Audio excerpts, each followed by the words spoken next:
Bismillahirrahmanirrahim. Assalamualaikum warahmatullahi wabarakatuh.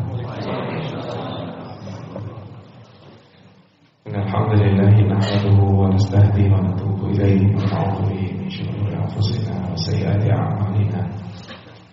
Man yahdihillahu fala mudilla lahu wa man yudlil fala hadiya lahu. Asyhadu an la ilaha illallah wahdahu la syarika lahu. Asyhadu anna Muhammadan 'abduhu wa rasuluhu wa safiyyuhu min khalqihi balagha ar-risalata wa adda al-amanah wa nasaha al-ummata wa jahada fillahi haqqa jihadihi. Salawatullahi wassalamu alaihi wa ala alihi wa ashabihi wa man tabi'ahum bi ihsanin ila yaumiddin. Qala Allah ta'ala fi kitabil karim, a'udzu billahi minasy syaithanir rajim. Inna nahnu nazzalna dzikra wa inna lahu lahafizun. Wa qala faman ya'mal mithqala dzarratin khairan yarah wa man ya'mal mithqala dzarratin syarran yarah. Bapak dan Ibu yang dirahmati Allah, tidak lupa senantiasa kita menjadikan rasa syukur kita kepada Allah Subhanahu wa taala atas nikmat-nikmatnya. Di antara nikmat yang Allah Subhanahu wa taala berikan kepada kita adalah dipertemukannya kita dengan orang-orang yang baik. Orang-orang itu, lingkungan baik itu akan mengajak kita kepada kebaikan, mengingatkan kita atas kesalahan-kesalahan kita. Hubungan kita dengan orang baik insyaallah adalah hubungan saling menasihati, saling mengajak untuk meningkatkan keimanan dan ketakwaan kepada Allah Subhanahu wa taala. Dan itulah yang menjadikan seseorang itu mendapatkan ketenangan di kehidupan dunia. Nyatanya bukan karena banyaknya harta. Kenyataannya kebahagiaan itu bukan banyaknya pengikut. Nyatanya kebahagiaan itu bukan karena seseorang mendapatkan jabatan yang tinggi. Terbukti banyak orang kaya yang mencari ketenangan kebahagiaan sampai dia menyalahgunakan obat-obatan terlarang. Nyatanya kalau lihat popularitas, zaman dahulu ada seorang penyanyi yang populer, Bapak Ibu mungkin juga mengenal yang namanya Michael Jackson. Tidak ada yang tidak kenal. Di mana-mana populer, dia datang pasti banyak yang mengerumuni, sampai siap membayar tiket yang mahal. Banyak sekali pengikutnya. Tapi ternyata akhir kehidupannya Bapak Ibu, Michael Jackson ini ditemukan mati di tempat dia tidur, di kamar tidurnya dalam keadaan overdosis obat. Kalau kebahagiaan itu mungkin dikira oleh sebagian orang adalah tingginya jabatan, nyatanya semakin tinggi jabatan seseorang, dia semakin khawatir untuk dilengsarkan. Walaupun dia yakin namanya jabatan, kedudukan, kekuasaan itu sifatnya sementara. Sekarang atau nanti ya pasti harus turun. Dia yang turun dengan sukarela atau diturunkan atau dicabut nyawanya oleh Allah Subhanahu wa taala dalam keadaan jabatan yang tinggi. Kekhawatiran itu. Tapi berbeda dengan hubungan kita, pertemuan kita ini Bapak Ibu. Ya Allah Subhanahu wa taala sebutkan ayatnya, was-samaa'a banainaha bi'aidin wa inna lamusi'un. Kata Allah Subhanahu wa taala, dan langit itu banainaha, kamilah yang menciptakan, kamilah yang membangun langit itu. Wa inna lamusi'un, dan langitlah yang telah kami bentangkan. Dulu ulama menafsirkan ayat ini menyebutkan bahwa mungkin maksudnya adalah rezeki yang Allah Subhanahu wa taala bentangkan dari langit. Tetapi dalam ilmu pengetahuan modern, Bapak Ibu. Ternyata benar secara harfiah ditemukan oleh astronom dan fisikawan menghitung, ternyata setiap saatnya langit itu semakin luas, semakin membentang. Sebagaimana Allah Subhanahu wa taala sebutkan demikian. Berbeda dengan bumi.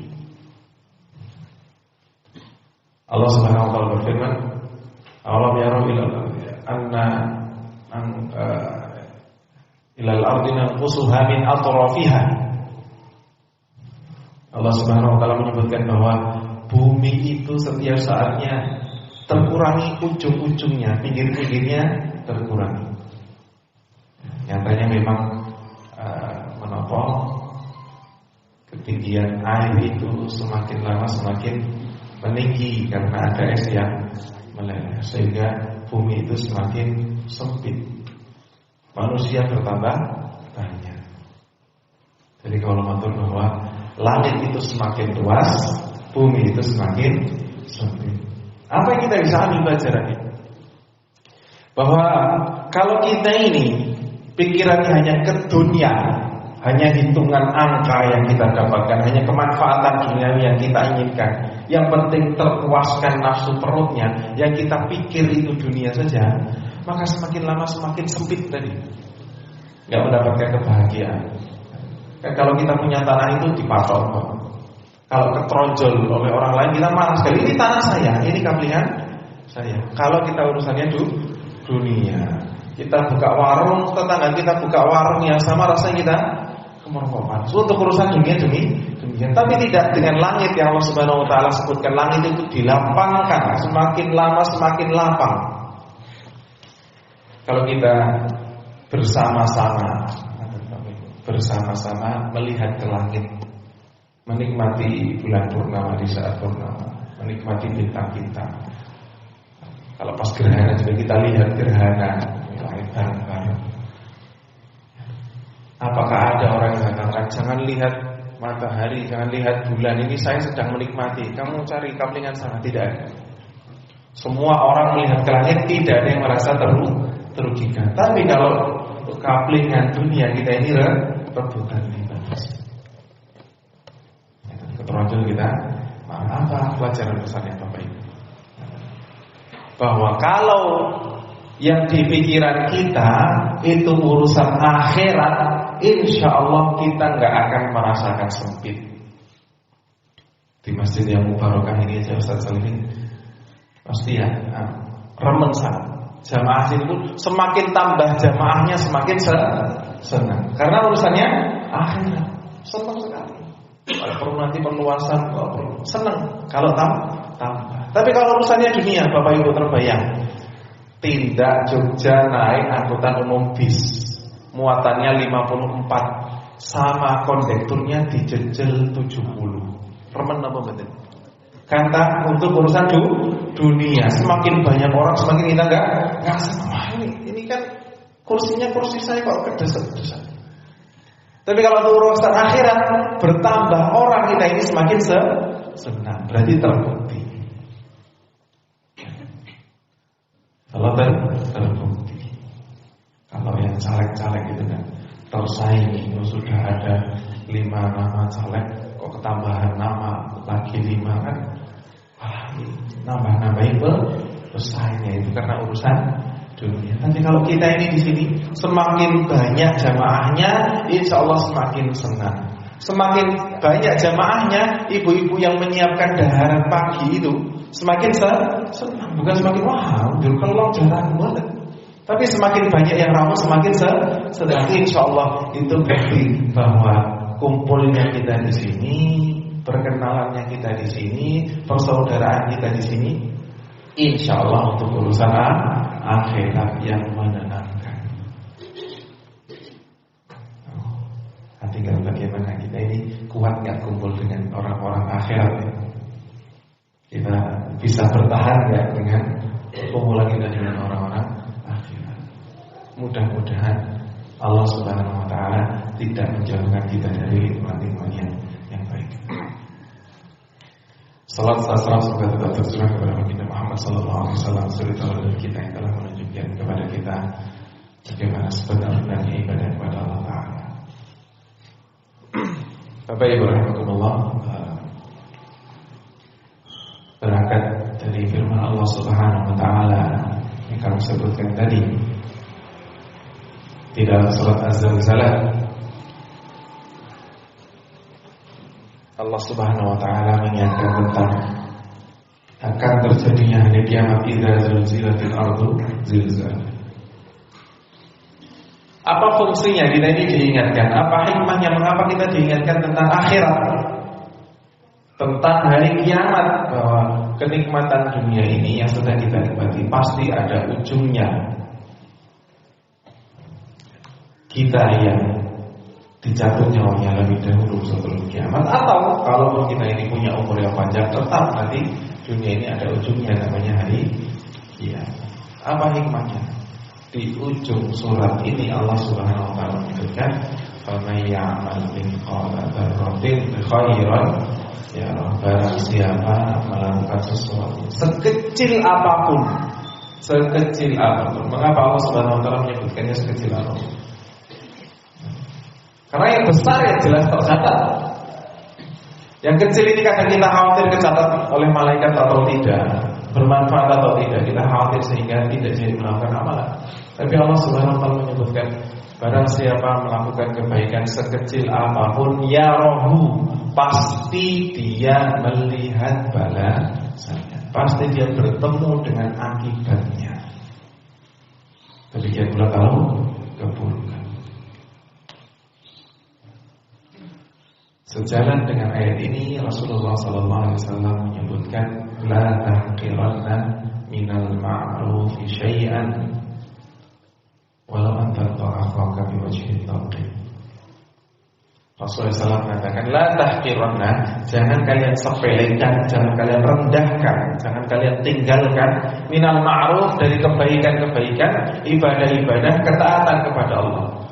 Jangan disepelekan kebaikan walaupun itu kecil. Sekecil apa? Rasulullah SAW menyebutkan, walau antal kau akhaka biwajhin talqin, walaupun kebaikan itu hanya berupa senyuman yang kau pasang di wajahmu ketika bertemu dengan saudaramu. Senyum, Bapak Ibu. Kalau kita ini diminta oleh guru kita, sebutkan amal soleh, sebutkan contoh-contoh amal soleh, apa yang kita sebutkan? Sholat, zakat, puasa, sedekah, wakaf, haji, umroh, tilawah. Jangan dari kita kemudian menyebutkan senyum. Hadis lain Rasulullah SAW menyebutkan, tabassumu fi wajhi akhika sadaqah. Senyummu ketika bertemu saudaramu itu adalah sedekah. Ini luar biasanya Rasulullah SAW menyemangati kita ini tidak hanya dengan amalan-amalan besar. Kalau ajakan untuk berjihad banyak, ajakan untuk melaksanakan sholat baik yang wajib maupun sunnah, puasa yang wajib maupun sunnah, berinteraksi dengan Al-Quran banyak. Itu menariknya, dari banyak amal soleh itu Rasulullah SAW menyebutkan, jangan sepelekan amal soleh walaupun bentuknya hanya senyuman kepada saudara. Kira-kira ibadah yang namanya senyuman ini, Bapak Ibu, membutuhkan tenaga atau tidak? Mungkin yang tidak bisa tersenyum orang yang mungkin sedang menahan rasa sakit saja. Atau sakit juga mungkin sakit gigi ya. Sakit gigi. Ya nggak apa-apa, sakit gigi mungkin senyum ketika bertemu saudara, kemudian meringis sakitan lagi nggak apa-apa. Kan tidak harus juga kita senyum terus gitu kan, nanti malah diajak sholat Pak TV di RSJ. Senyum itu ringan, tidak membutuhkan biaya, gratis. Bahkan katanya dalam penelitian ilmu kesehatan disebutkan, senyum itu mengurangi risiko penyakit karena ada otot-otot yang tertarik. Katanya juga jadikan wajah lebih glowing karena senyum. Ini yang dicontohkan oleh Rasulullah SAW. Jangan sepelekan amal sesederhana apapun, walaupun bentuknya hanya senyuman. Sejalan dengan hadis ini, Rasulullah SAW di hadis yang lain menyebutkan, ittaqun nar walau bisyikki tamrah. Jauhilah olehmu api neraka, lindungi dirimu dari panasnya api neraka. Bagaimana cara melindungi diri kita dari api neraka, Bapak Ibu? Rasulullah SAW menyebutkan amalan yang sederhana. Walau bisyikki tamrah, walaupun hanya bersedekah 1 biji kurma. 1 biji kurma. Bapak Ibu bisa meneliti hadis ini. Tugas kurma 1 kilo atau setengah kilo, yang harganya mungkin yang murah ada 20-30 ribu 1 kilonya. Kalau sukari 70.000 1 kilonya. Kalau ajwa Madinah itu sampai mungkin 150-200 ribu. Pernah ibu kami itu coba menghitung beli kurma medjol. Medjol itu kurma yang besar-besarnya. Dihitung 1 kilo isi berapa. Itu saya menghitung kurang lebih harganya itu 5.000 rupiah. Itu yang mahal. 1 kurma 5.000 rupiah. Maka kalau kita terjemahkan dengan direfleksikan uang rupiah, seakan-akan Rasulullah SAW mengatakan, jauhilah olehmu neraka walaupun hanya bersedekah 5.000 rupiah, dan lebih banyak kurma yang lebih murah. Jauhilah olehmu neraka walaupun hanya dengan bersedekah 2.000 rupiah.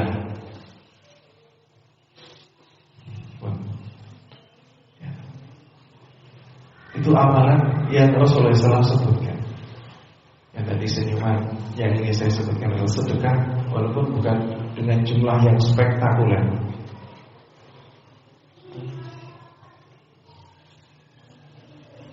Di hadits yang lain Rasulullah SAW menyebutkan al-imanu bid'un wa sab'una syu'bah, a'laha kalimatu la ilaha illallah wa adnaha imatatu la ilaha illallah. Iman itu 70 lebih cabangnya. Yang paling tinggi Rasulullah SAW mengatakan seseorang mengikirkan la ilaha illallah dengan meyakini konsekuensinya. La ilaha illallah, tiada ilah yang patut diibadahi selain Allah. Benar-benar menjadikan Allah satu-satunya zat yang ditaati. Wa adnaha, dan yang paling sederhana kata Rasulullah SAW adalah imatatul adha 'anil thariq, menyingkirkan gangguan di jalan. Di jalan kok ada batu, kita singkirkan. Kok ada paku, kita buang. Di jalan depan rumah kita kok ada gogrokan dedaunan, kita sapu. Itu adalah cabang keimanan.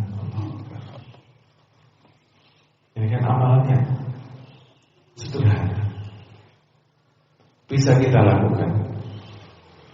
Tidak mengeluarkan banyak modal, ya sedikit tenaga yang kita keluarkan. Yang tadi senyuman sedekah 2.000 rupiah menyingkirkan gangguan di jalan. Mengapa menyingkirkan gangguan disebutkan sebagai cabang dari iman? Karena seseorang ketika menyingkirkan gangguan di jalan itu dengan niat mudah-mudahan dengan ini seorang tidak terganggu di jalan ketika lewat. Ini saya ambil gangguan ini supaya tidak mendatangkan bahaya kepada orang lain, supaya tidak ada yang tertusuk lampu, tidak ada yang jatuh dari motor karena melewati batu ini, kita singkirkan. Berarti kemanfaatan itu tidak hanya untuk diri kita yang menyingkirkan, tapi orang yang melewati jalan itu tidak terganggu. Demikian Bapak Ibu rahimahullah. Rasulullah memberikan contoh kepada kita amalan-amalan yang sederhana, yang sepertinya kita tidak bisa untuk menolaknya. Kita tidak punya banyak alasan untuk mengatakan tidak. Siapa dari kita yang tidak bisa bersih? Siapa dari kita yang mungkin berat untuk sedekah 2.000 rupiah? Malah mungkin 3 amalan ini bisa kita rutinkan karena bukan amalan yang berat, sehingga kita bisa rutinkan. Senyuman sedekah Rp2.000 tidak masalah, ini antara kita dengan Allah Ta'ala.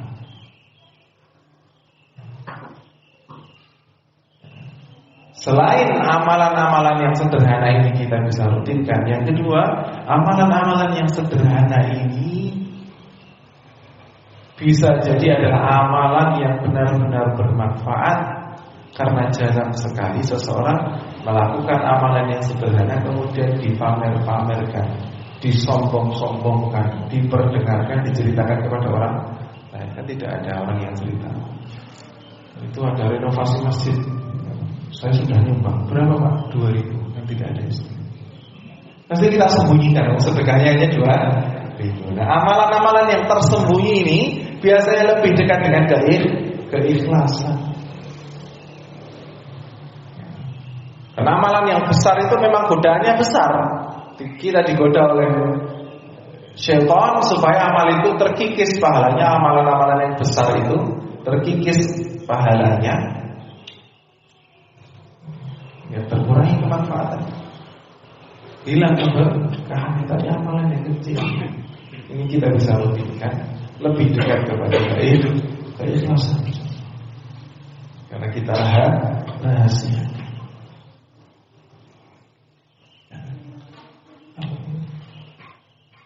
Ya Rasulullah SAW tadi di hadis yang pertama kami sebutkan, la tahqiranna minal ma'rufi syai'an, jangan disepelekan dan amalan itu walaupun hanya bentuknya senyuman. Sekecil apapun amalan kita datangi, kita lawan syaitan, karena ternyata amalan-amalan kecil ini tetap ada gangguan syaitan. Mungkin tadi sedekah 2.000 itu setan akan berbisik, kamu itu renovasi masjid kok cuma 2.000 bantunya, orang ganggu gawe, mending rasa asistan. Karena kita menerima bisikan setan, akhirnya 2.000 rupiah yang sudah kita siapkan untuk sedekah tidak jadi kita sedekahkan. Yang menang setan atau kita? Yang menang setan. Kita gagal beramal soleh, gagal bersedekah hanya karena minder dengan uang yang akan kita sedekah. Padahal bisa jadi dari amalan yang sederhana itu yang lebih dekat kepada keikhlasan.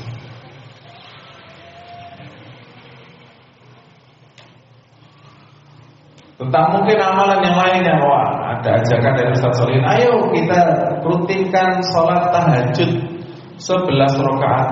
Ustaz, sakit melek kasihun, alhamdulillah ini kok malah didawai sholat 11 rakaat. Demikian setan membisiki kita.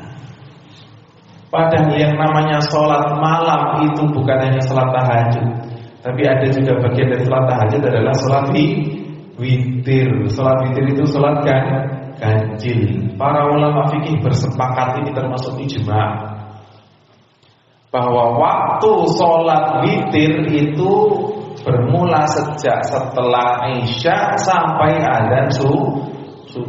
Bahwa sholat malam itu tidak hanya yang di sepertiga malam, tapi setelah kita melaksanakan sholat Isya, ngantuk sekali, khawatir nanti tidak bisa, Bapak Ibu tidak bisa mungu sepertiga malam terakhir, tidak bisa mungu sebelum adzan, karena capek mungkin bangunnya adalah setelah adzan subuh. Boleh sholat witir itu kita laksanakan setelah sholat Isya. Sholat Isya 4 rakaat, ba'diyah 2 rakaat, kemudian sholat witir.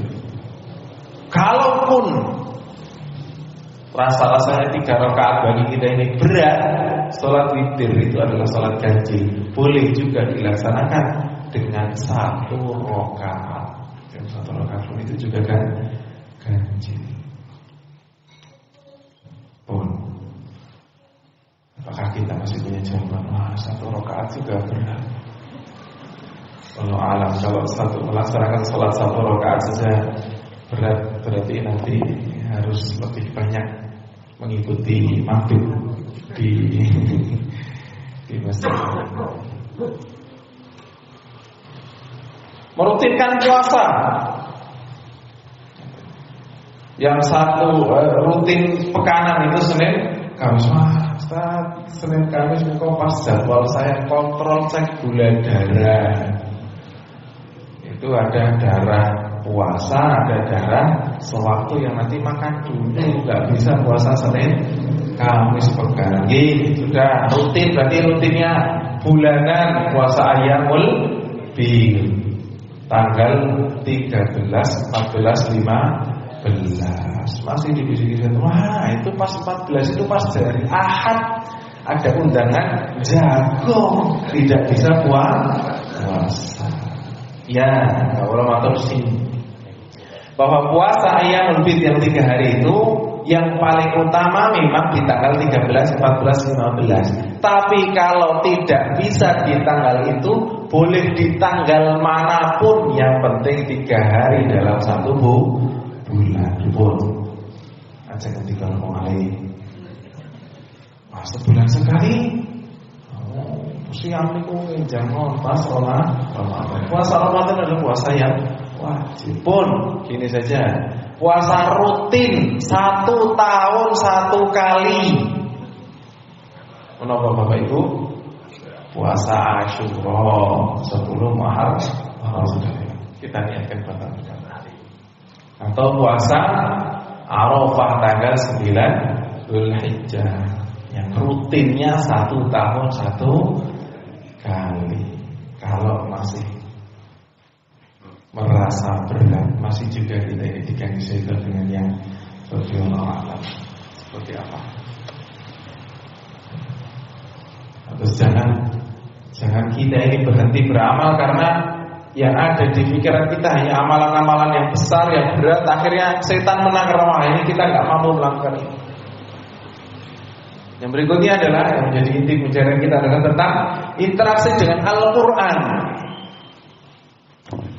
Bapak Ibu siap menjadi para penghafal Al-Quran, Bapak Ibu? Insya Allah. Quran itu berapa juz Bapak Ibu? 30 juz, 6.326 ayat. Siap menjadi penghafal Al-Quran?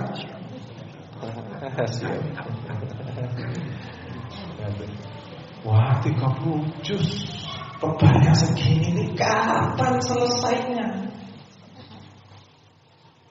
Bisikan setan demikian. Kita sudah niat menghafalkan Al-Quran dan niat. Kemudian kita ragu, wah, bisa nggak jadi menghafal Al-Quran? Bapak Ibu, Allah Subhanahu wa Ta'ala yang menciptakan kita dan menciptakan alam semesta, yang sejak diciptakannya matahari dan bulan tidak pernah satu detik pun antara matahari dan bulan itu bergesekan, apalagi bertabrakan. Allah Subhanahu wa Ta'ala yang mengatur alam semesta ini. Ada tanah yang gersang, Allah Subhanahu wa Ta'ala kirimi hujan. Tanah yang subur, tumbuh rerumputan. Ada janin di dalam perut ibunya, tidak ada pintunya, tertutup rapat, tidak ada bocor setitik apapun. Tapi rezeki sampai kepada janin ini, sampai. Semut di kegelapan malam, rumahnya gelap masuk ke tanah, semutnya hitam lagi. Dapat rezeki dari Allah atau tidak?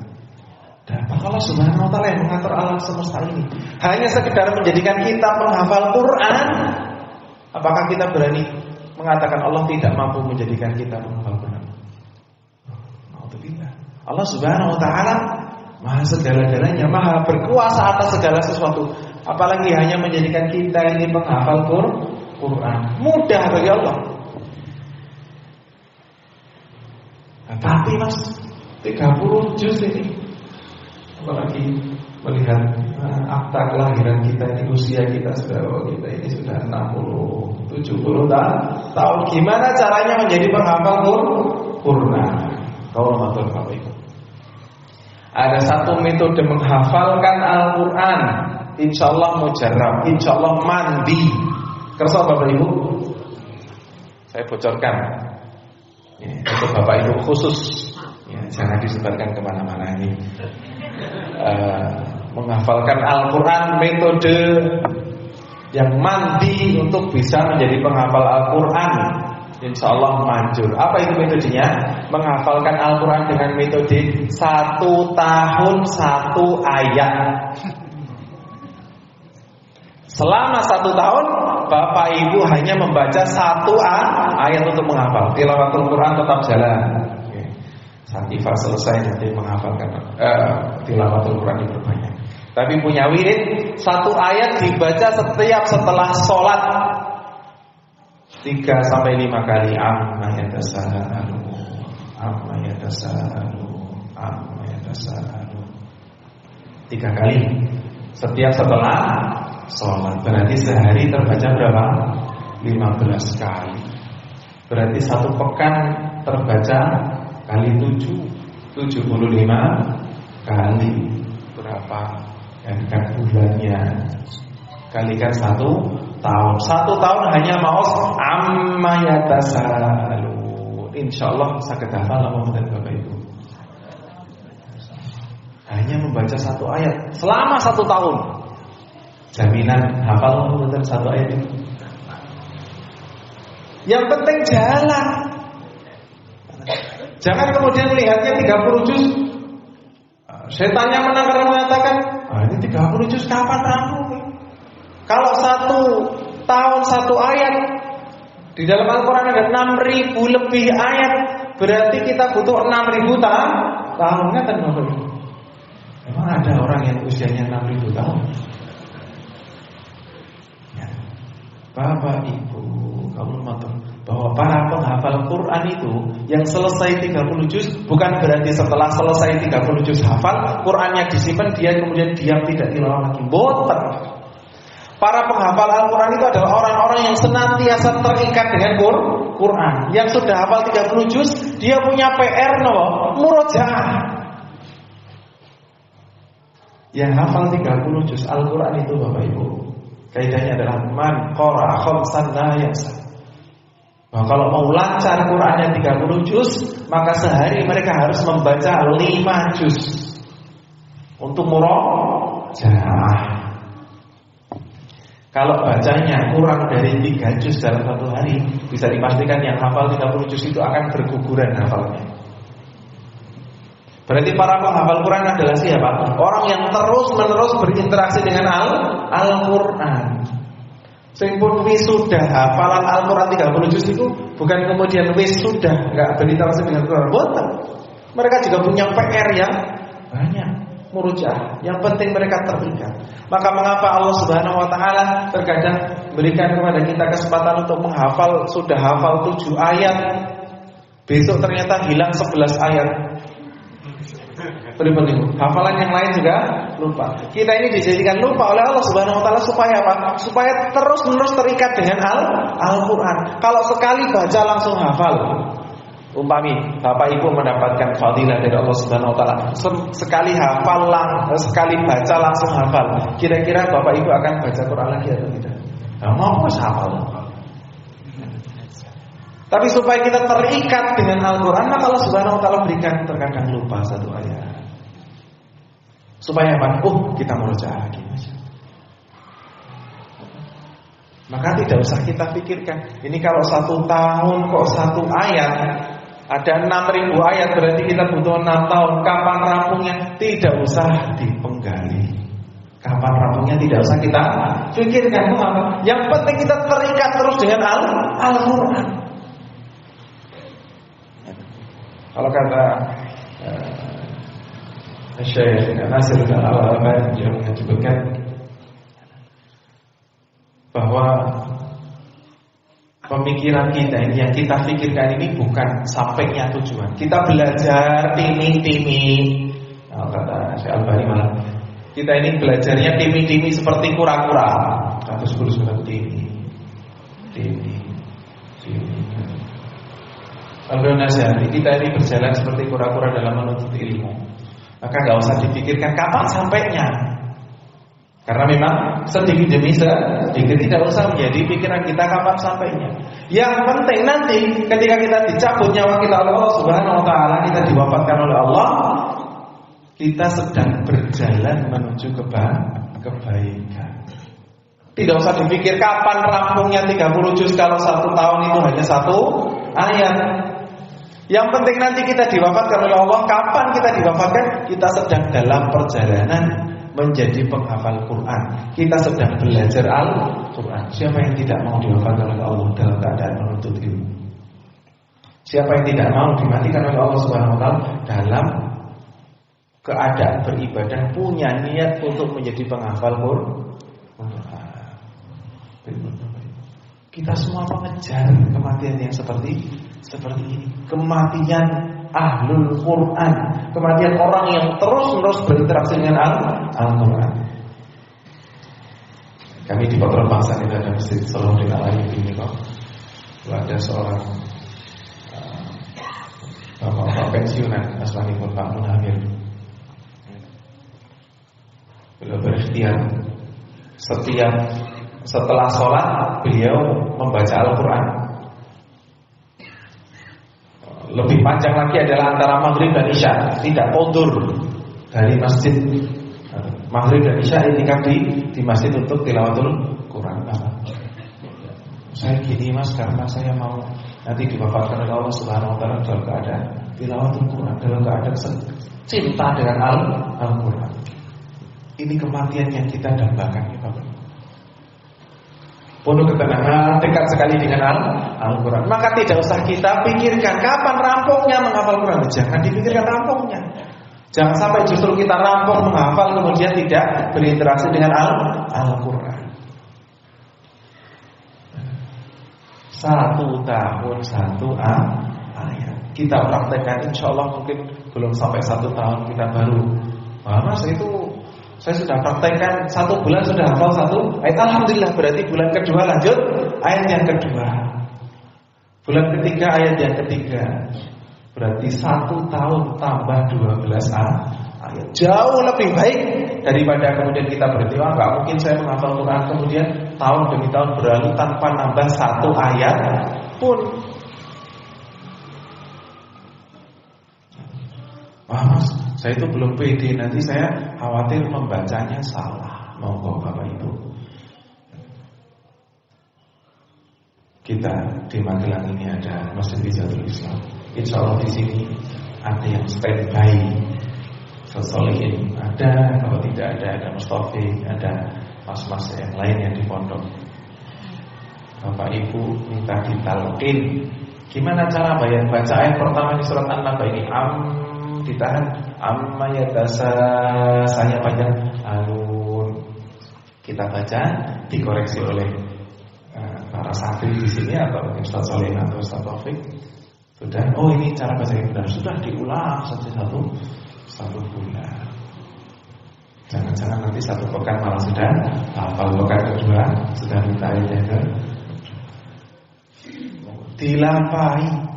Sebagaimana pesan dari Rasulullah SAW tadi, la tahqiranna minal ma'rufi syai'an. Jangan disepelekan amalan walaupun itu sangat kecil. Yang penting benar-benar kita eksekusi, benar-benar kita laksanakan. Tidak usah minder, tidak usah khawatir loh ini kok amalan sangat kecil. Tidak usah. Bahwa kalau kita pikirkan bisa jadi itu adalah bisikan syaitan supaya kita tidak jadi beramal. Kalau kita khawatir dari menghafal 1 ayat, 1 tahun 1 ayat, kapan selesainya, bisa jadi itu adalah bisikan syaitan. Akhirnya kita nggak jadi beramal. Kalau seperti itu berarti yang menang syaitan. Maka monggo sekarang kita bercermin kepada diri kita masing-masing. Dalam keadaan kita, bagaimana interaksi kita dengan Al-Quran Bapak Ibu. Mungkin ada sebagian kita yang masih harus belajar taqifah, belajar iqra, belajar dari cara membaca. Ya sudah dilampahi Pak. Tidak usah berpikiran, ini kapan ya saya selesai Sakifah ini untuk saya ingin segera bangun. Betul Sakifah. Yang penting kita sabar, ikuti arahan guru kita bagaimana cara membaca yang baik. Udah jangan masuk Quran dulu, dimantapkan dulu Sakifahnya. Itu kita ikuti dulu. Itu sudah menempuh jalan menuntut ilmu, menempuh jalan para ahlul Quran.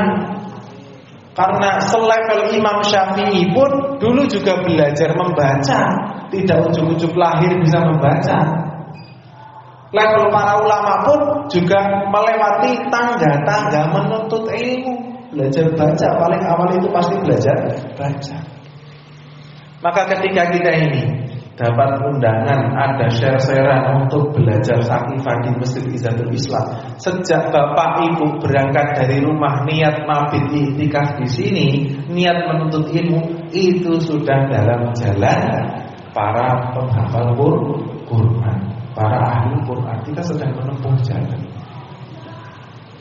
sudah melangkah, sudah naik 1-2 tangga. Tidak usah kita pikirkan ujungnya di mana, yang penting naik dinding-dindingnya betul nopo-nopo. Kalau nanti ternyata Allah Subhanahu wa taala wafatkan kita dalam keadaan menuntut ilmu, alhamdulillah. Ini adalah kematian yang kita dambakan.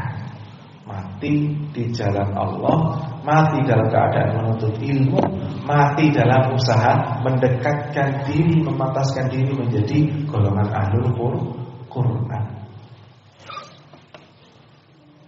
Terakhir kami tutup dengan hadis Rasulullah SAW menyebutkan, khairukum man ta'allama al-Qur'ana wa 'allamah. Sebaik-baik kalian, kata Rasulullah SAW, adalah man ta'allama al-Qur'an, siapa yang belajar Al-Qur'an wa 'allamah, dan mengajarkannya. Belajar atau mengajarkannya. Berarti tidak ada orang yang ketiga. Yang baik adalah yang belajar atau mengajarkan Al-Quran. Monggo pilih. Kalau mungkin kita ini belum baik bacaannya, berarti kita masuk ke golongan pertama, yang belajar. Kalau sudah baik bacaannya, jangan kemudian kita lari dari Quran. Yang kedua, kita ambil peran untuk mengajarkan Al-Quran. Di masa ini kita sudah mendapatkan banyak sekali kemudahan, Bapak Ibu. Di zaman Rasulullah dan para sahabat, Quran itu hanya dari lisan ke lisan, belum tertulis. Itu pun Bapak Ibu. Berarti di masa itu tidak ada cara menghafalkan, cara berinteraksi dengan Al-Quran kecuali lewat cara menghafalkan. Tapi sekarang pintunya banyak sekali. Bisa dari membaca Al-Quran. Quran itu aja 400 wonten yang dengan terjemahnya, yang dengan tafsirnya, yang dengan tajwidnya, ada warna-warna tajwidnya, dengan wakaf ibtida'nya. Kalau hijau ikhfa, merah gunnah, biru ada iqlab. Walaupun warna-warna itu berbagai kemudahan. Tidak hanya di mushaf Al-Quran. Ya kalau mungkin berat membawa 30 juz, ada yang sudah dipilah-pilah 5 juz. Berat lagi 5 juzan itu untuk dibawa, ada yang 1 juz. Masih berat itu kita membawa, repot itu, nanti khawatir kalau rusak dan lainnya. Quran itu bisa kita download di HP pun. Kalau kita dibangkitkan oleh Allah Subhanahu wa taala, kemudian kita ditanya, wahai fulan, sudah seberapa usaha untuk mendekat kepada Al-Quran? Nah, kita ini punya alasan apa, Bapak? Quran itu sudah sangat banyak mendekat kepada kita. Quran itu cetakan ingkang warni jambon, hijau, biru, merah, komplit, bisa masuk di hati kita. Guru-guru mengajar Quran sudah banyak. Kalau repot mencari guru, monggo Bapak Ibu bisa tidak ke Masjid Izzatul Islam, ada pelajaran tahsin, ngaji tahsin ada rutin, pekanan insyaallah. Kita sudah tidak punya alasan untuk nggak bisa belajar Al-Quran. Guru ada, Qurannya dengan berbagai jenisnya. Dimanapun kita bisa belajar. Tidak ada alasan untuk tidak memulai belajar Al-Quran. Allah tadi tidak usah dipikirkan kapan ujungnya, kapan selesainya. Justru kita mengharapkan target ini dihormatkan oleh Allah Subhanahu Wa Taala di jalan menuntut ilmu.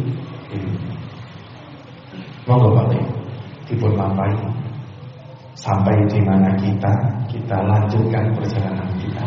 Ada yang harus memulai dari belajar membaca Al-Quran. Yang sudah lancar bacaannya mungkin diperbaiki bacaannya. Kalau ada yang perlu diperbaiki, disetorkan. Sudah lancar membaca, mungkin meningkat lagi membaca terjemahnya. Sudah pernah khatam terjemahnya, mungkin mencari kitab tafsir, membaca tafsirnya. Sudah juga pernah membaca tafsirnya, ingin lebih meningkat, dia menghafal Al-Quran dengan target-target yang lebih tinggi. Intinya kita senantiasa lekat mendekat kepada Al-Quran. Yang nanti Bapak Ibu sebagaimana Rasulullah menyebutkan, ada dua yang menjadi syafaat seseorang ketika di alam kuburnya, bahkan sampai nanti di yaumil qiyamah. Pertama adalah Al-Quran.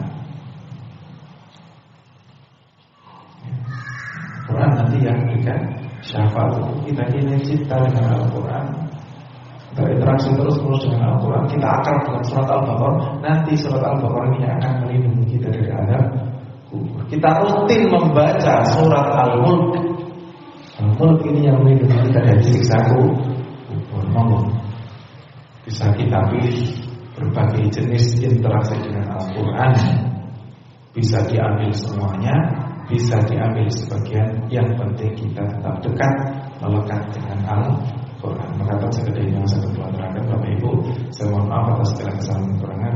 Semoga apa yang kita sampaikan pada kesempatan pagi hari ini menjadi ilmu yang bermanfaat, menambah semangat kita berinteraksi dengan Al-Quran. Mari kita tutup majelis kita pada berdiri dengan baca hamdalah dan kafarah majelis. Alhamdulillahirabbil alamin. Subhanakallahumma wa bihamdika asyhadu an la ilaha illa anta astaghfiruka wa atubu ilaik. Aku lupa tasma'u. Assalamualaikum warahmatullahi wabarakatuh.